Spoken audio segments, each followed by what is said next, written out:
Just একবার এই দুটো টিমটাকে দেখে নাও। এদিকে আছে বুম্বাদা, প্রীতমদা, আছে চার্লস, আছে দীক্ষান, আছে গোলরক্ষক লকায়দা। তাদের এগেনস্টে কিন্তু ভালো একটা টিম ফাইট করবে। তাদের এগেনস্টে কারা আছে একবার দেখো। আছে তারক হেমব্রম, আছে গোলরক্ষক রাজা, আছে কাদের, আছে র্যামোস, আছে ডোডোস।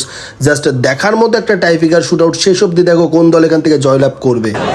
এখান থেকে প্রথম শট করতে এসছে, প্রথম শট করতে হচ্ছে ওদিক থেকে গোলরক্ষক আছে রাজা।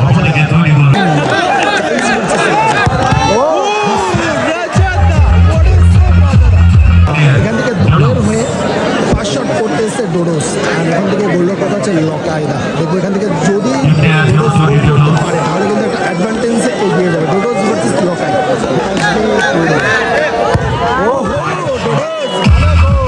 এখান থেকে দলের হয়ে সেকেন্ড শট মানে দ্বিতীয় শট করতে এসছে বুম্বাদা।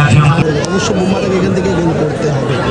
রাজা ভার্সেস বুম্বাদা, সেকেন্ড শট। এখান থেকে দলের হয়ে দ্বিতীয় শট করতে এসছে রাজাদা মানে নিজেই। আর ওখান থেকে দলেরও শেষ শট 3 নম্বর শট করতে এসছে প্রীতমদা, আর এখান থেকে গোলরক্ষক রাজাদা। দেখবো এখান থেকে প্রীতমদা গোল করতে পারবে কিনা। অবশ্য প্রীতমদাকে শেষ শটে গোল করতেই হবে। প্রীতম ভার্সেস রাজা, last and final shot. Inning shot করতে এসছে তারক হেমব্রম। দেখবো ইনিং শট তারক হেমব্রম।